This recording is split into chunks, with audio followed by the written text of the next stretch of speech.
Okay,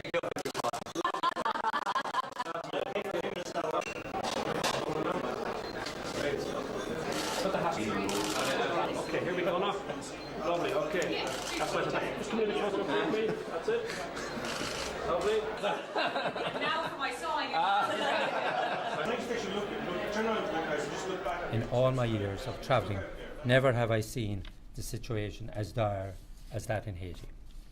Faced with this sort of poverty, where entire families live in shacks that we in Ireland wouldn't dream of putting an animal into, where some people, their only form of income is to buy a packet of cigarettes and then sell them one by one to eke out a living, where I've seen little children completely naked as they have nothing to cover themselves with except mud.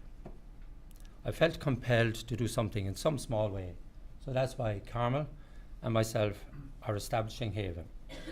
I'm particularly pleased to have the support of my brother Ray and Anne, who've travelled up from Cork today, and of course of my eldest son John D, who's somewhere in the audience. We plan to build 1,000 new homes and further improve 2,000 homes by the end of 2011. That's in a 3-year period. This means that we will hopefully improve the lives of somewhere between 15 and 18,000 people. And I would appeal to you all to look into your hearts and ask yourself, can you really turn away from them? Last November I had a meeting with approximately 80 people in Wanament, which is in the northeastern border of Haiti.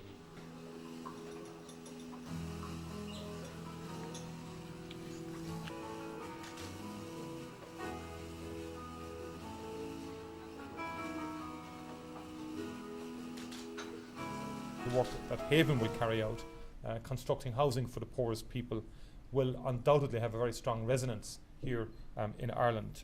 This year alone, over 2,000 Irish volunteers are expected to fundraise and work in developing countries in Africa and Latin America to help build houses for the poor. The willingness to volunteer overseas is greatly valued by Irish Aid. It's a very tangible contribution of time, money, and interest on behalf of individual Irish people, and I've no doubt that Haven will tap significantly into that that is out there and people anxious to contribute. In terms of the Irish overseas volunteering sector, we're keen to develop best practice internationally in relation to volunteering. Over 25 volunteering organisations work in Ireland under the COLAV Code of Good Practice for Volunteering, and this code, which has been developed with the support of Irish Aid, not only sets clear guidelines and criteria for the recruitment, training and management of volunteers for the sending organisation, but also encourages the volunteer to act responsibly and to sign up to a volunteer's charter of behaviour.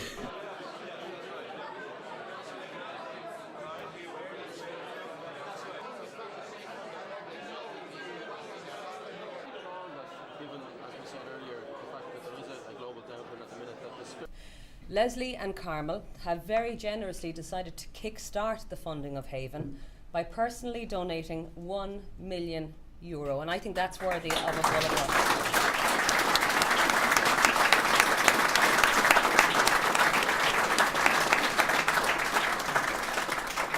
Now, €1 million is a very large sum by anyone's account, and in the current economic situation, I think we're nearly tired of hearing about it today. Even when you look at what we've seen, it's even larger. And some of this money will go towards administration, which means that no admin fees will be deducted from any donation to Haven. That means that every cent that you donate, that is donated, will go towards building homes and introducing community programmes in Haiti.